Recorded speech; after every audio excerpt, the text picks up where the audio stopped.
ரஷ்யாவில் ஒரு மிகப்பெரிய எழுத்தாளர் இருந்தார், ஆண்டன் செக்காவ் அப்படின்னு பேர். அவர் நிறைய சிறுகதைகள், 400க்கு மேற்பட்ட சிறுகதைகள் எழுதியிருக்கிறார்.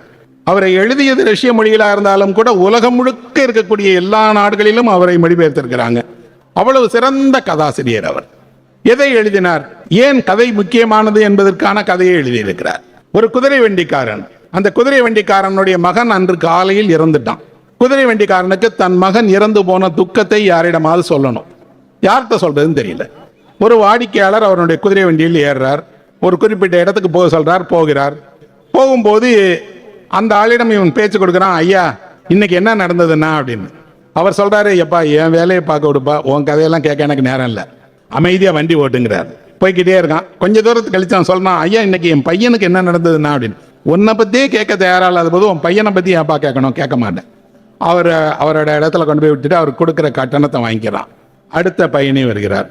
அவரிடம் ஏறிய உடனே சொல்றான், ஒரு 5 நிமிஷம் நான் சொல்றதை கேளுங்களேன் அப்படின்னா. சொல்லுப்பா என்ன அப்படின்னு. என்னுடைய பையன் இன்னைக்கு என்ன ஆயிட்டான் அப்படின்னா.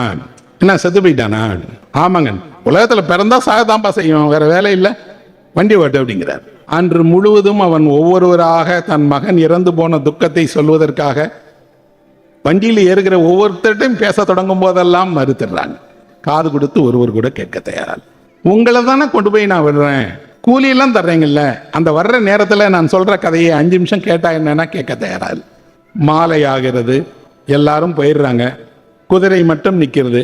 இவன் குதிரையிடம் போய் தடவிக்கொண்டு குதிரையிடம் சொல்ல தொடங்குகிறான், இன்னைக்கு என்ன நடந்துச்சு தெரியுமா, என் பையன் இறந்துட்டான், அவனை எவ்வளவு ஆசையாக வளர்த்தேன், எப்படியெல்லாம் வச்சிருந்தேன், என்னுடைய துக்கத்தை, என்னுடைய வலியை, என்னுடைய இழப்பை பகிர்ந்து கொள்வதற்கு யாருமே இந்த ஊர்ல இல்லையா அப்படின்னு கேட்கிறான். ஒரு குதிரை வண்டிக்காரனுக்கு சொந்த வாழ்வில் ஏற்பட்டிருக்கக்கூடிய இழப்பை கூட கேட்பதற்கு இன்னொருவர் இல்லாத சமூகத்தில் வாழ்ந்து கொண்டிருக்கிறோம் அப்படின்னு 100 வருஷம் முன்னாடி எழுதுறார். நான் மாறிடுச்சா என்ன? இல்லையே. இன்றைக்கு கூட உங்கள் வீட்டிற்கு காலையில் யாரோ 4 மணிக்கு பால் கொண்டு வந்து கொடுக்கிறார். நீங்கள் இல்லாத நேரத்தில் யாரோ ஒருவர் ஒரு கொரியர் கொண்டு வந்து கொடுக்கிறார்.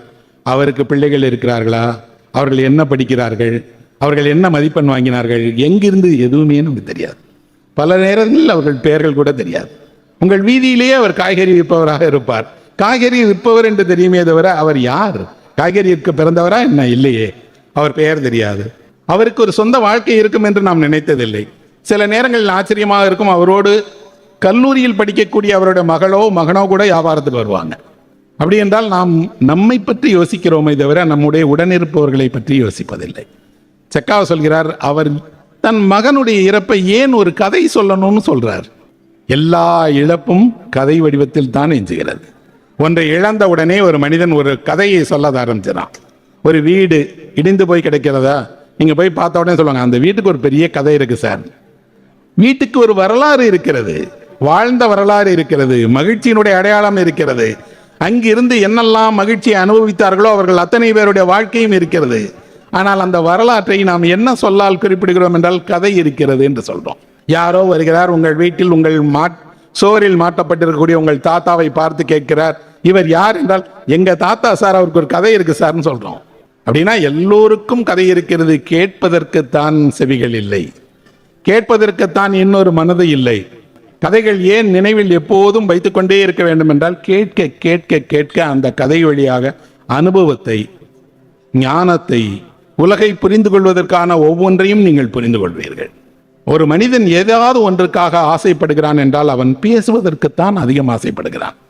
அதிலும் விருப்பமானவர்களோடு பேசுவதற்கு மிக மிக ஆசைப்படுகிறான். உங்களுக்கு தெரியும், குளிரில் கூட காலையில போய் பார்க்கில் உட்காந்து அவருக்கு தெரிஞ்ச ஒரு பக்கத்தில் உட்கார வச்சு எதையாவது பேசணும். அப்படி பேசிக்கொள்வதன் வழியாக அவர்கள் மன ஆறுதல் அடைகிறார்கள், சந்தோஷம் அடைகிறார்கள். இந்த உலகில் சொற்களை தவிர வேறு பெரிய பரிசு எதுவுமே இல்லை. நீங்கள் யாராவது ஒருவரை பார்த்து நல்லா இருக்கிறீங்களான்னு ஒரு சொல் கேட்டால் போதும், பெரிய பரிசு இன்றைக்கு அவருக்கு. என் மீது அக்கறை கொண்டவராக இருக்கிறாரே என்று. பணம் அல்ல நண்பர்களே, பொருள் அல்ல, சொற்கள் தான் விலை மதிப்பில்லாத பரிசு. இந்த சொல்லை கொண்டுதான் கதைகள் உருவாக்கப்படுகிறது. அதிலும் சொல் வழியாக எல்லோருடைய நினைவுகளையும் எடுத்து அந்த நினைவுகளினுடைய முக்கியத்துவத்தை கதை வழியாக சேர்த்துட்டே இருக்கிறோம்.